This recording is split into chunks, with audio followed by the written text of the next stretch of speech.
Sweetie, you can't sleep? Why? I'm listening to you. Yeah.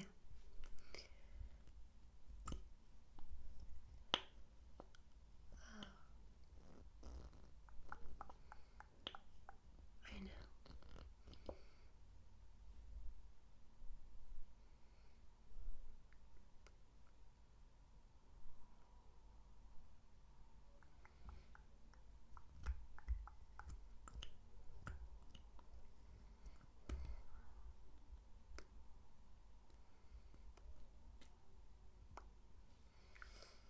Okay, so I can read the ending of Green Gables for you again.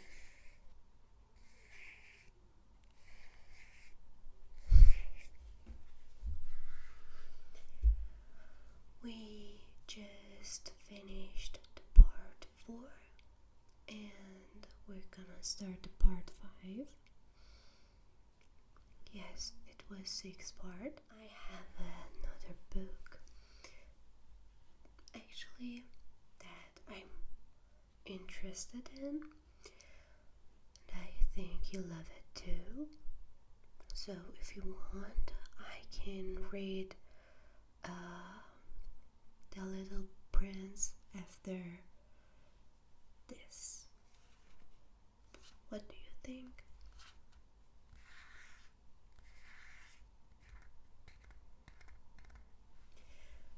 Great.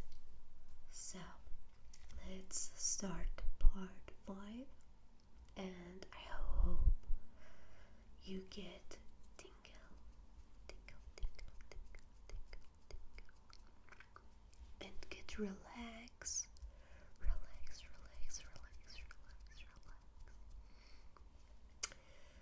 and at last fallen asleep. The part 5 is Queen's College. One day, Marilla said, "Annie, your new teacher, Mrs. Stacy, spoke to me yesterday. She says you must study for the examination for Queen's College in 2 years' time. Then, if you do well, you can study at Queen's in Charlottetown for a year, and after that you will be a teacher." "Oh, Marilla, I'd love to be a teacher, but won't it be very expensive?" "That doesn't matter, Annie. When Matthew and I adopted you 3 years ago, we decided to look after you as well as we could. Of course, we will pay for you to study." So, in the afternoon, Annie and some of her friends studied late at school, and Mrs. Stacy helped them with the special examination work. Diana did not want to go to Queen's, so she went home early, but Gilbert stayed. He and Annie still never spoke, and everybody knew that they were enemies, because they both want to be first in the examination. Secretly, Annie was sorry that she and Gilbert were not friends, but it was too late now. For 2 years,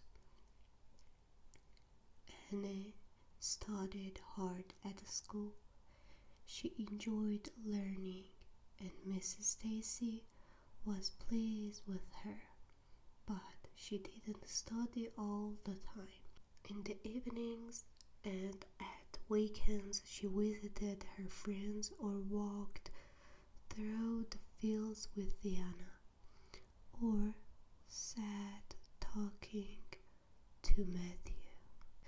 Your Anna is a big girl now. She's taller than you, Rachel Land told Marilla one day. You're right, Rachel, said Marilla in surprise. And she's a very good girl now, isn't she? She doesn't get into trouble these days, I'm sure. She helps you a lot with the housework, Marilla. Yes, I don't know what I'd do without her, said Marilla, smiling. And look at her, those beautiful gray eyes, and that red-brown hair. You know, Marilla, I thought you and Matthew made a mistake when you adopted her. But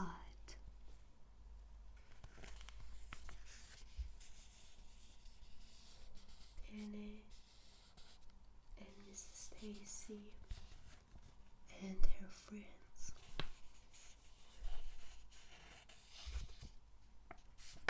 But now I see I was wrong. You've looked after her very well. Well, thank you, Rachel, replied Marilla, pleased. That evening when Matthew came into the kitchen, he saw that his sister was crying. What's the matter, Marilla? He asked, surprised. You have not cried since, well, I can't remember when. I was thinking about Annie, said Marilla. I've missed her when she goes to Queen's, you mean? Yes, but she can come home at weekends on the train. I've still miss her, said Marilla sadly. In June, the Avonlea boys and girls had to go to Charlottetown to take their examination. Oh, I do hope that I've done well, Anna told Diana when she arrived back at Green Gables. The examinations were very difficult, and I've got to wait for 3 weeks before I know. 3 weeks I've died. Anna wanted to do better than Gilbert, but she also wanted to do well for Matthew and Marilla. That was very important to her. Diana was the first to hear the news. She ran into the kitchen at Green Gables and shouted, "Look, Anna, it is in Father's newspaper. You are first, with Gilbert, out of all the students on the island." Oh, how wonderful! Anna took the paper with shaking hands and saw her name at the top of the list of 200. She could not speak. Well, now I know it, said Matthew with a warm smile. You've done well, I must say, Anna, said Marilla, who was secretly very pleased.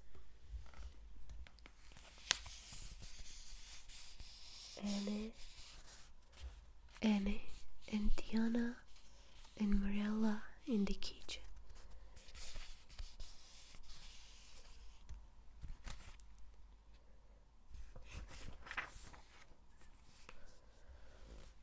For the next 3 weeks, Anna and Marilla were very busy. Anna needed new dresses to take to Charlottetown.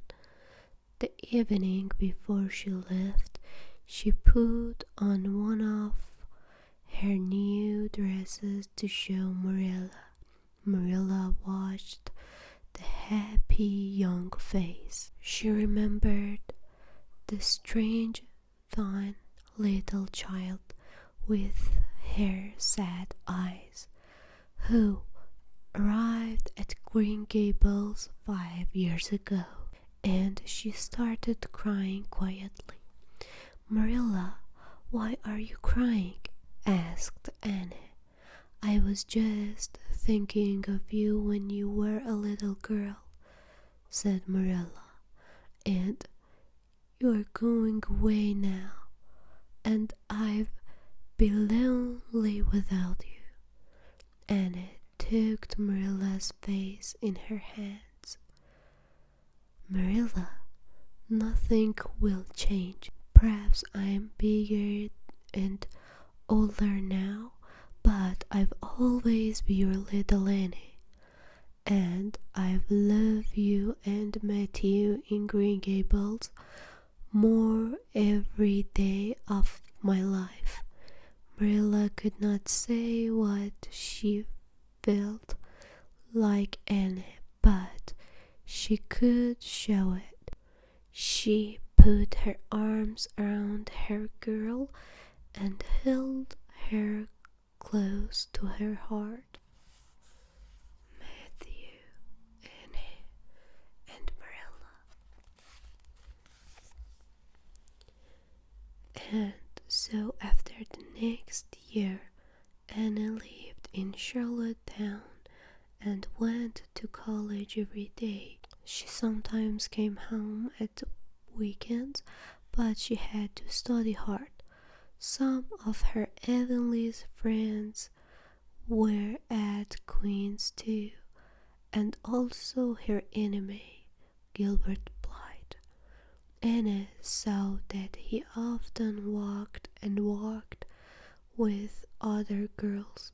She felt sure that she and Gilbert could have some interesting conversation, but she did not want to be the first to speak to him, and he never looked at her. There were examinations at the end of the college year in May. Anna studied very hard for them.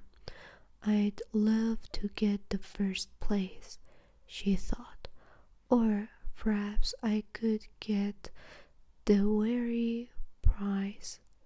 This was a prize for the student who was best at English writing, and Anna knew she was good at that.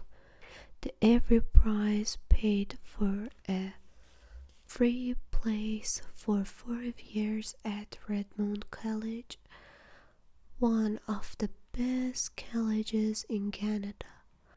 When news of the examination came, Anna waited for her friends to tell her. She heard shooting. "It's Gilbert.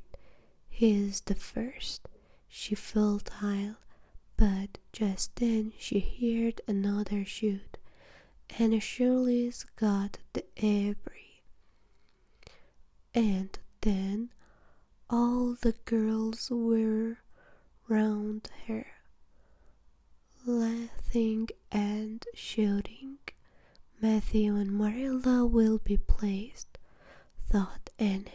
"Now I can go on studying, and they won't have to pay." Anna and her friends.